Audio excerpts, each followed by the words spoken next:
guys, so today I'm going to teach you how to make rotis. I'm not quite sure how you pronounce it, but it's a simple flatbread.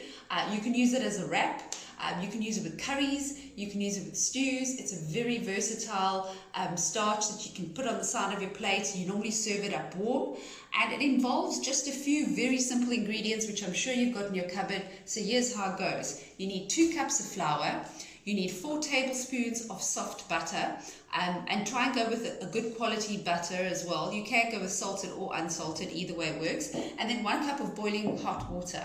And that's pretty much it. So what you do is, we'll put all the ingredients in the bowl. We're going to stir it until it all combines into a ball. We're going to take it out of the bowl. We're going to put it onto our surface, and we're going to roll out the various portions. Once that is done, we then take a pan, and you can either put oil in it or you can put butter in it, and you fry up each one of those flatbreads on the pan. And basically you fry it up until it's a slightly brown color throughout, and it also starts bubbling up. So certain pockets of it will really start bubbling up.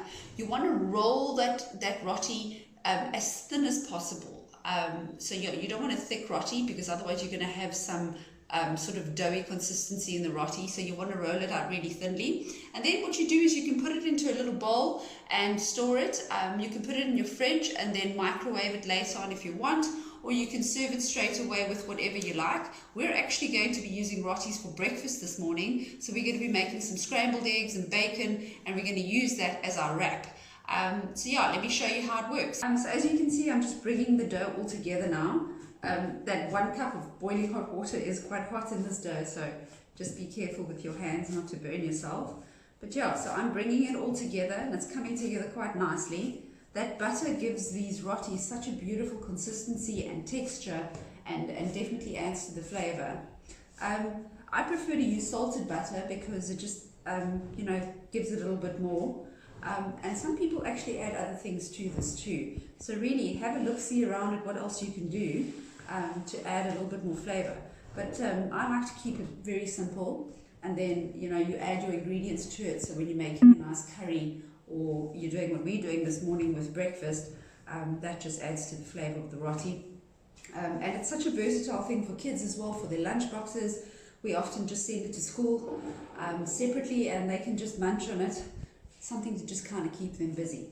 Okay, so now I've got it set to the side, and I've floured my surface, and I've taken a little portion off.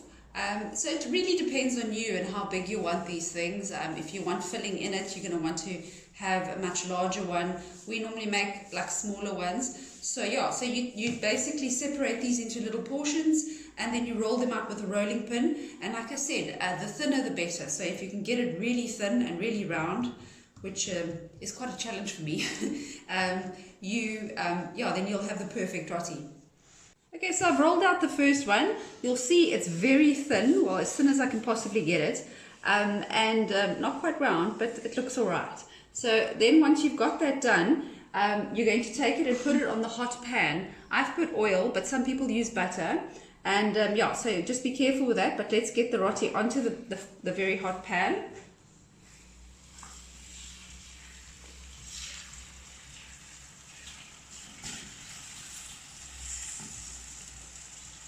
So this should normally take about, I'd say, 30 seconds aside. It might take slightly longer, and then you've pretty much got a ready roti. And then what I do is I just start stacking them on the side here, and just keep making the rest of them. You can also take this dough and freeze it, put it into the separate portions and actually freeze it and use it whenever you need to. So very versatile, nice to make a batch ahead of time, like maybe on a Sunday, and then during the week just go into your freezer and use it. I'll show you what the end product looks like, but now we can see it's actually sizzling away. I'm going to turn it.